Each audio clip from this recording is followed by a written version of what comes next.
Hello students, welcome to E-Class of Income Tax. My name is Rajendra Kumar Arora and at present I am officiating Principal and Associate Professor of Commerce at Government College for Girls, Chika.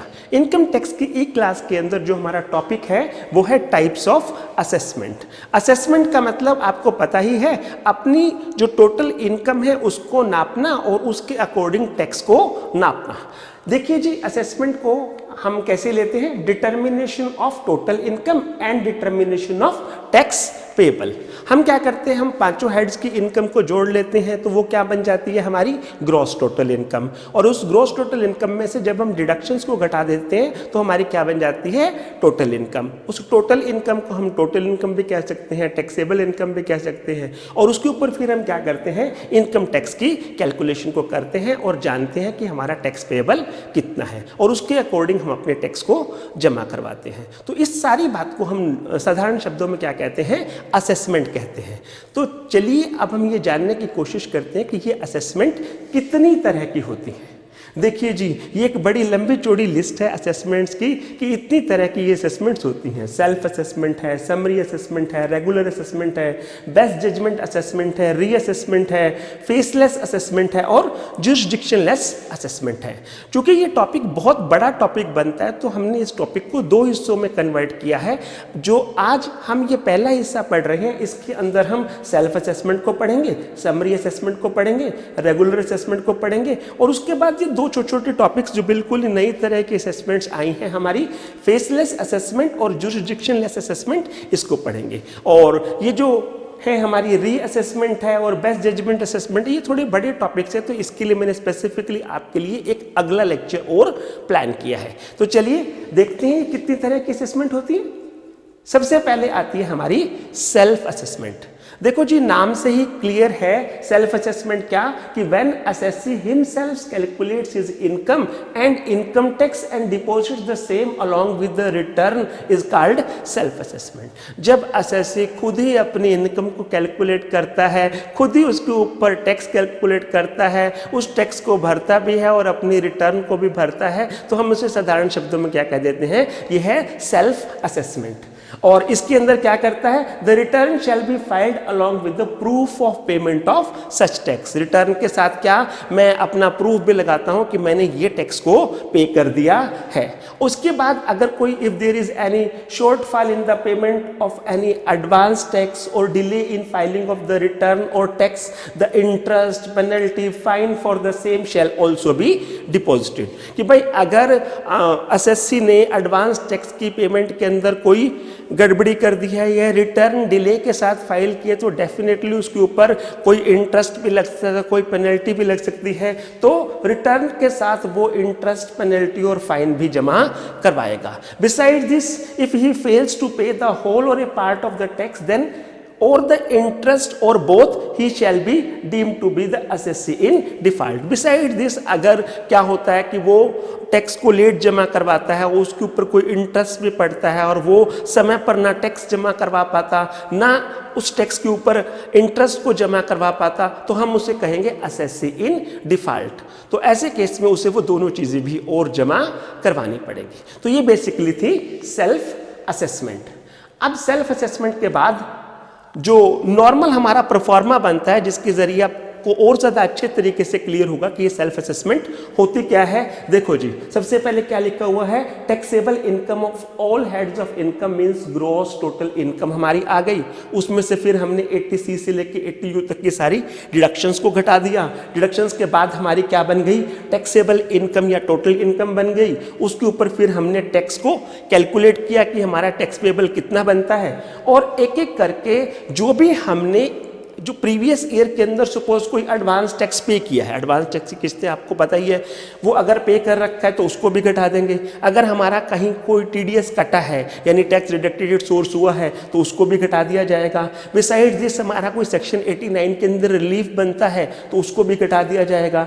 Beside this हमें कोई double taxation relief मिलता है under section 90 या 90A, उसको भी घटा दिया जाएगा।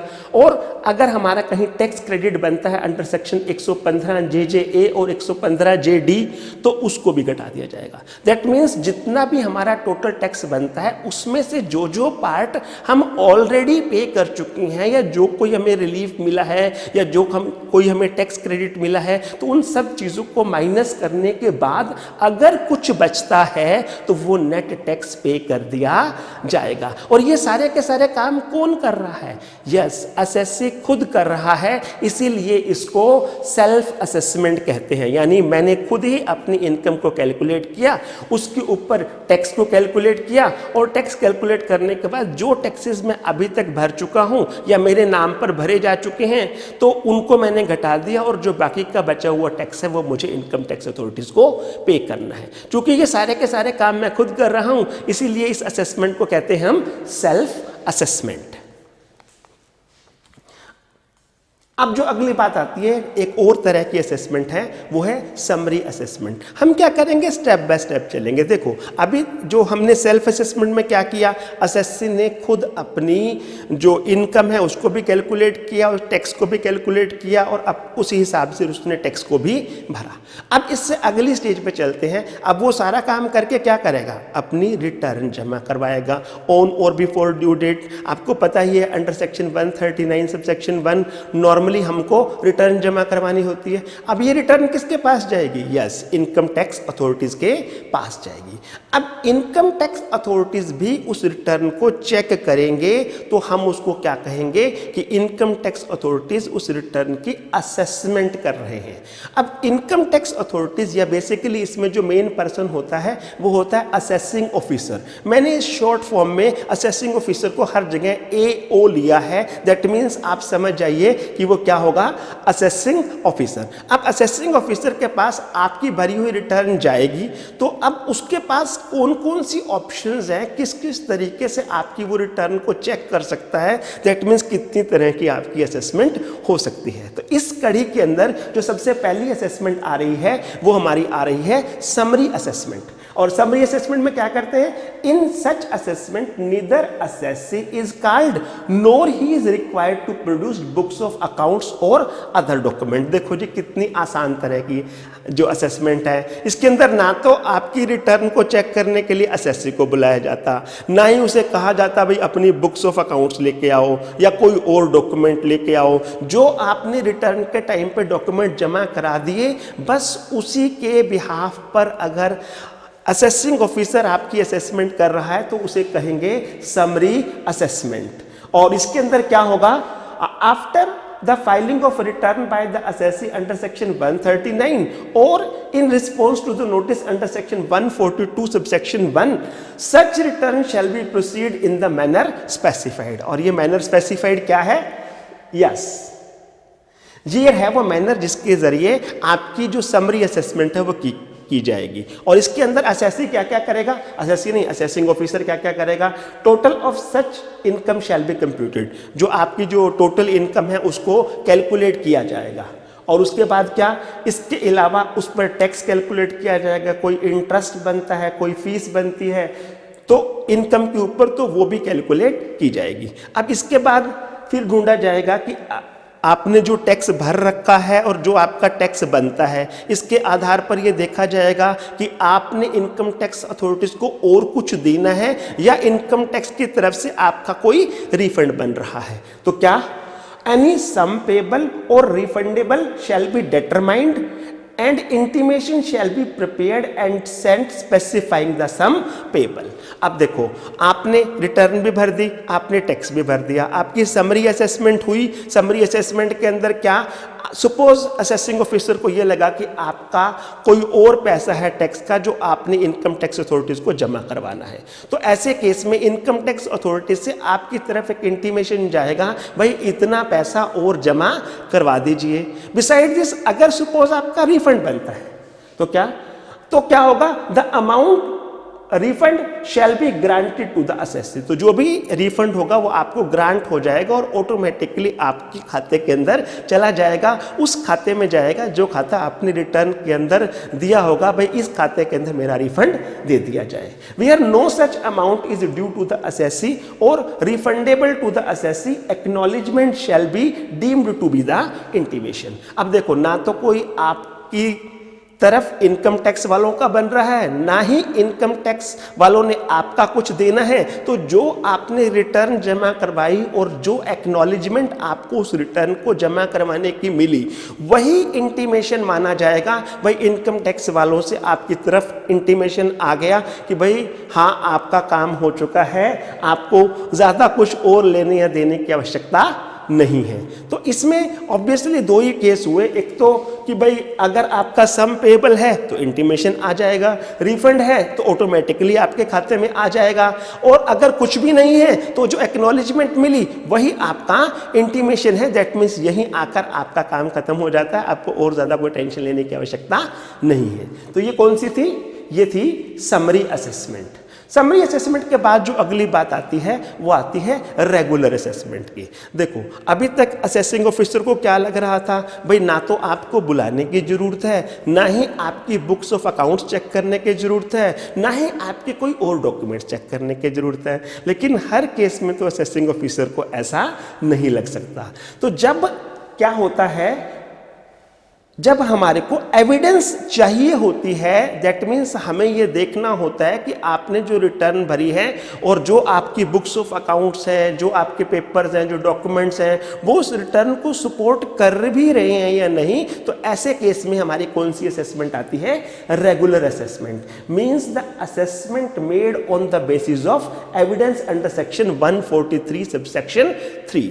तो अब हम क्या सीखेंगे? रेगुलर असेसमेंट करना सीखेंगे, और इसके अंदर 3 पॉइंट्स बड़े इंपॉर्टेंट हैं। सबसे पहला पॉइंट क्या है हमारे पास कि असेसिंग ऑफिसर क्या कर सकता है? Enquiry before assessment under section 142, कि इस रेगुलर असेसमेंट को करने से पहले असेसिंग ऑफिसर आपकी इंक्वायरी कर सकता है। वो किस सेक्शन में करेगा? 142 में। बिसाइड्स दिस, अब चूंकि एविडेंस पे है ये सारी की सारी असेसमेंट, तो अब हमें क्या करना है? हमें बीइंग असेसिंग ऑफिसर असेसी को नोटिस देके एक पर्टिकुलर डेट और टाइम पर बुलाना है कि भाई अपनी बुक्स ऑफ अकाउंट्स और अदर डॉक्यूमेंट्स उठाओ और उठाकर हमारे पास आ जाओ। तो उसके लिए जो नोटिस जाएगा वो कैसे जाएगा? नोटिस जाएगा अंडर सेक्शन 143 सबसेक्शन 2 में। और फिर लास्ट में बात आएगी असेसमेंट आफ्टर एविडेंस की। जब आप सारा का सारा सामान लेके असेसिंग ऑफिसर के पास पहुंच जाओगे और वो चेक करेगा, और उसके बाद अगर आपकी असेसमेंट होती है तो वो इस पॉइंट के अंदर कवर होती है। तो चलिए ऐसे करते हैं, हम ये सारे के सारे पॉइंट्स को एक एक करके स्टडी करते हैं। ये देखो जी, सबसे पहले क्या बात आई? Inquiry before assessment under section 142। यानी अब आपकी क्या होगी? असेसमेंट से पहले एक बार थोड़ी सी इंक्वायरी होगी, और इस इंक्वायरी के अंदर सबसे पहली बात क्या आएगी? असेसिंग ऑफिसर में सर्व ए नोटिस। असेसिंग ऑफिसर आपको नोटिस सर्व कर सकता है। किस बारे में सर्व कर सकता है? To the assessee to submit the return if he has not submitted the return under section 139 subsection 1, कि भाई आपको ऑन और before due date normal return भरनी होती है। अगर आपने रिटर्न भर दी है तो ठीक, लेकिन नहीं भरी तो पहला नोटिस 142 सबसेक्शन 1 के अंदर आएगा जी। पहला काम तो ये है कि इस साल की आप रिटर्न भरो। ओके, उसके बाद क्या? अब अगर रिटर्न भर दी है, और रिटर्न भरने के बाद क्या काम होता है? To produce such accounts documents in support of the return, कि भाई आप अपनी रिटर्न को सपोर्ट करने के लिए जो भी अकाउंट बुक्स हैं, जो भी पेपर्स हैं, जो भी डॉक्यूमेंट्स हैं, वो हमारे को जमा करवाओ। और उसके बाद क्या? To furnish in writing the information in such form और ऑन सच पॉइंट्स और मैटर्स एज असेसिंग ऑफिसर में require. Beside this, assessing officer को आपसे कोई और इंफॉर्मेशन चाहिए तो वो आपसे रिटर्न के अंदर वो इंफॉर्मेशन लेगा। तो ये 3 काम असेसिंग ऑफिसर कर सकता है जो आपकी रेगुलर असेसमेंट से पहले। पहला काम तो एक नोटिस भेज सकता है कि भाई आप अपनी रिटर्न भरो, और रिटर्न भर दिया तो दूसरा नोटिस ये भी भेज सकता है कि आप अपनी बुक्स ऑफ अकाउंट्स लेके एक बार हमारे पास आके चेक करवा जाओ, और कोई मटेरियल है वो भी चेक करवा जाओ। इसके अलावा असेसिंग ऑफिसर को यह भी लगता है कि कुछ आपसे राइटिंग में चाहिए तो वो भी आपको देना पड़ेगा। और क्या जी, he can also call for the statement of assets and liabilities, but for this prior permission of joint commissioner is required. वो आपसे statement of assets and liabilities भी मांग सकता है, लेकिन उसके लिए उसको ज्वाइंट कमिश्नर से पहले परमिशन लेनी होगी। बिना उसके आपसे वो ये statement of assets and liabilities नहीं मांग सकता। अब क्या हुआ, आप की जो इंक्वायरी है असेसमेंट से पहले 142 में, वो एक बार असेसिंग ऑफिसर ने आपसे कर ली। अब अगली बात आती है, मेन जो आपका रेगुलर असेसमेंट का नोटिस है वो किस में जाता है, अंडर सेक्शन 143 सबसेक्शन 2 के अंदर जाता है। अब इसमें क्या है कि where assessing officer considers it necessary to verify the correctness और the completeness of the return, कि जब असेसिंग ऑफिसर के पास आपकी रिटर्न आती है और असेसिंग ऑफिसर को ये लगता है कि आपकी रिटर्न को यूं चेक करना है कि वो कंप्लीट भी है या नहीं, करेक्ट भी है या नहीं, तो असेसिंग ऑफिसर ये काम कर सकता है। क्या क्या कर सकता है, देखो, to ensure that the income is not understated. उसको क्या क्या इंश्योर करना है कि भाई एक तो आपने इनकम अंडरस्टेट नहीं की है, पूरी की पूरी इनकम दिखा रखी है। उसके बाद loss declared is not excessive और टैक्स इज नॉट अंडरपेड। क्या कि भाई आपने लॉस हद से ज्यादा नहीं दिखा रखे हैं, जितने हैं उतने ही दिखा रखे हैं, और आपने टैक्स पूरा पे किया है, कम टैक्स पे नहीं किया। तो ये सब चीजें जानने के लिए असेसिंग ऑफिसर क्या करेगा, he shall serve the notice to the assessee to attend his office और to produce on a date specified evidence in support of the return, कि भाई आप अपना झोला उठाओ जिसके अंदर अकाउंट बुक्स हो और उठाकर कहाँ आ जाओ, असेसिंग ऑफिसर के पास आ जाओ, उस पर्टिकुलर डेट पे आ जाओ जिस डेट पे आपको बुलाया गया है। तो असेसिंग ऑफिसर 143 सबसेक्शन 2 के अंदर आपको नोटिस जारी करेगा कि भाई आपकी असेसमेंट हो रही है, इस पर्टिकुलर डेट को हो रही है, इस पर्टिकुलर टाइम पे हो रही है, तो आप खुद भी या अपनी अकाउंट बुक के साथ किसी को भी भेज दीजिए ताकि हम आपकी असेसमेंट कर सके। तो ये क्या था, नोटिस था। अब नोटिस के बाद अगला काम क्या होगा, यस, आपको सारा का सारा सामान लेकर असेसिंग ऑफिसर के पास जाना पड़ेगा। असेसिंग ऑफिसर उस सारे के सारे सामान को आपकी रिटर्न के अकॉर्डिंग चेक करेगा। चेक करने के अंदर क्या करेगा, assessing officer shall pass the orders of assessment. वो जो आपके ऑर्डर्स ऑफ असेसमेंट है उनको पास कर देगा, determining the total income or the loss of the assessee and the sum payable or refundable due to the assessee। अब return के हिसाब से आपके डॉक्यूमेंट चेक करेगा, डॉक्यूमेंट चेक होने के बाद आपकी इनकम को फिक्स करेगा, इनकम टैक्स को फिक्स करेगा, आपके लॉस को फिक्स करेगा अगर लॉस है तो, अगर आपने कुछ सम पेबल है आपका इनकम टैक्स डिपार्टमेंट की तरफ तो उसे भी चेक किया जाएगा, और अगर कोई रिफंड निकल रहा है तो उसे भी चेक करेगा। तो यानी जो हमारी रेगुलर असेसमेंट है वो एविडेंस के आधार पर होगी, यानी जो आप डॉक्यूमेंट्स और एविडेंस आप प्रोड्यूस करोगे असेसिंग ऑफिसर के पास in support of your return, उनको चेक कर दिया जाएगा, और चेक करने के बाद रेगुलर असेसमेंट के अंदर आपके असेसमेंट के ऑर्डर्स पास हो जाएंगे।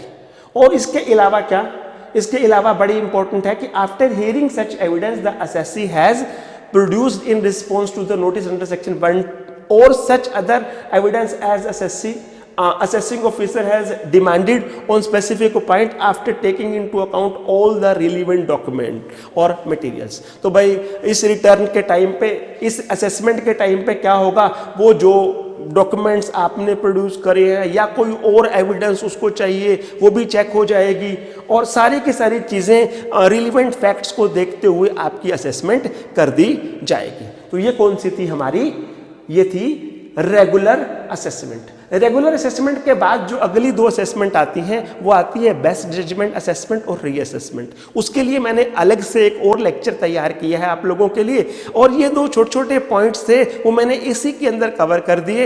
एक कौन सी है हमारी फेसलेस असेसमेंट, क्योंकि अब कंप्यूटराइज सिस्टम्स आ रहे हैं और नए नए सॉफ्टवेयर्स बन रहे हैं, इनकम टैक्स की साइट इतनी अच्छे से डेवलप हो रही है, तो ऐसे केस में जो कोशिश की जा रही है वो ये की जा रही है कि असेसी को इनकम टैक्स डिपार्टमेंट के चक्कर ना काटने पड़े, अपना मुंह इनकम टैक्स वालों को ना दिखाना पड़े। तो इसीलिए कौन सी असेसमेंट बनाई गई है, फेसलेस असेसमेंट। देखिए जी, These assessments completely eliminate the physical interface between the assessee and the assessing officer. कि भाई फिजिकल इंटरफेस का मतलब क्या है कि जब असेसी को असेसिंग ऑफिसर से जाके मिलना पड़ता है ना और अपने डॉक्यूमेंट्स और रिकॉर्ड दिखाने पड़ते हैं तो बड़ा ऐसा लगता है कि ह्यूमिलेशन वाला काम है। तो अब इन्होंने क्या तरीका निकाला है कि अब आपकी फेसलेस असेसमेंट होगी, यानी आपको इनकम टैक्स अथॉरिटीज के पास जाने की जरूरत नहीं है, आपने रिटर्न भरी और आपका काम हो गया। अपने आप इनकम टैक्स अथॉरिटीज आपको बुलाए बिना आपकी असेसमेंट कर देंगे। वो कैसे करेंगे?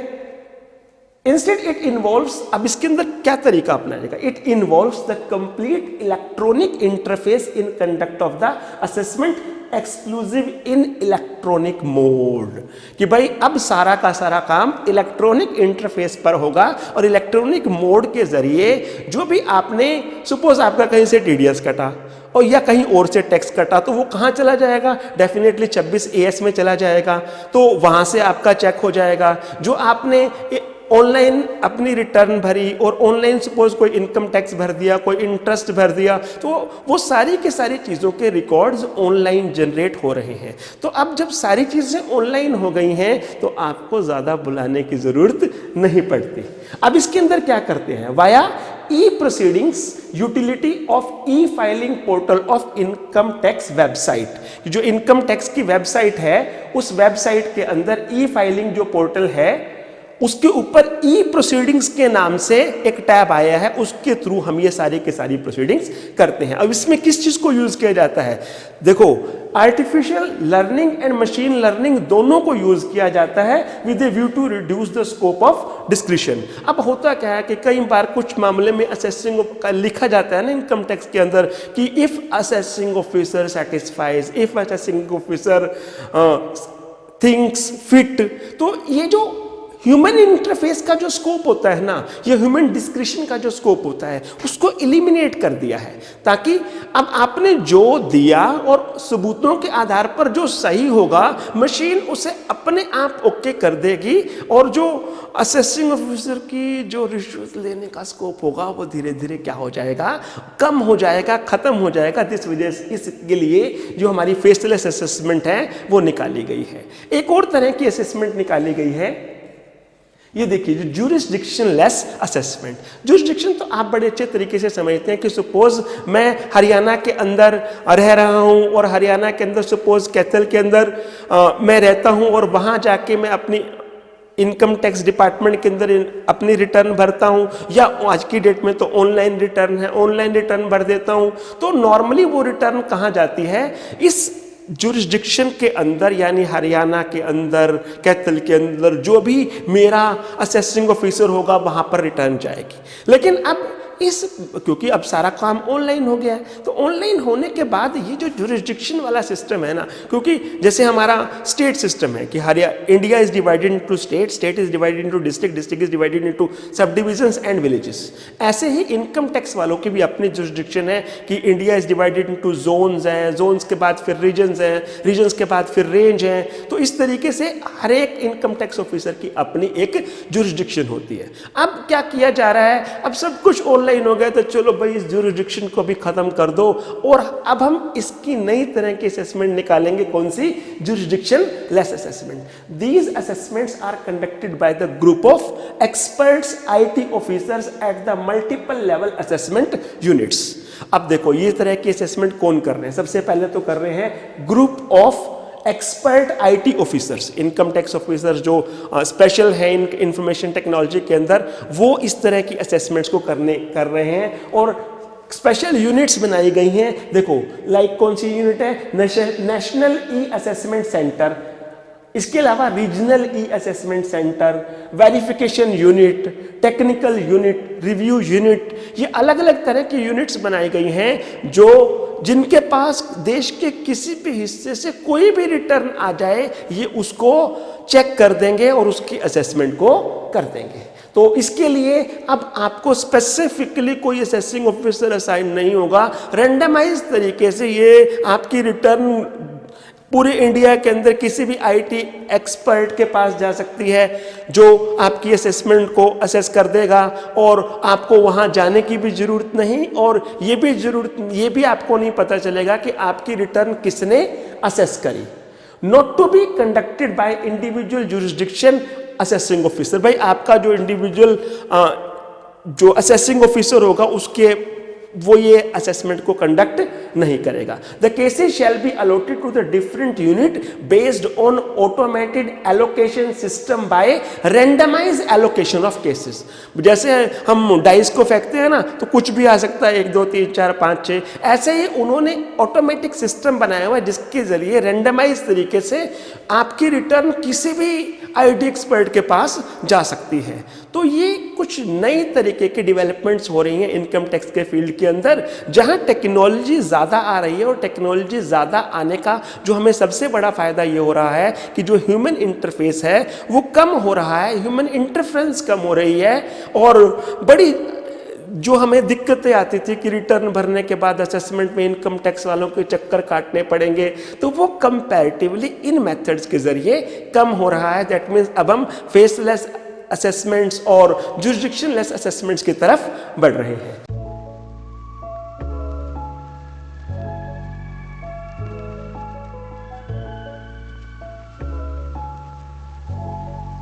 आपने मेरे इस लेक्चर को इतना ध्यान से सुना, आपने इतना वैल्यूएबल टाइम दिया और मेरे इस टाइप्स ऑफ असेसमेंट के टॉपिक को अच्छे से सुना, इसके लिए आपका बहुत बहुत धन्यवाद। अभी हम क्या करेंगे कि अगला एक लेक्चर और लेके आ रहे हैं जिसके अंदर जो बाकी की बची हुई 2 असेसमेंट हैं, बेस्ट जजमेंट असेसमेंट और रीअसेसमेंट, उसको कवर करेंगे। तो आज के लिए थैंक यू वेरी मच।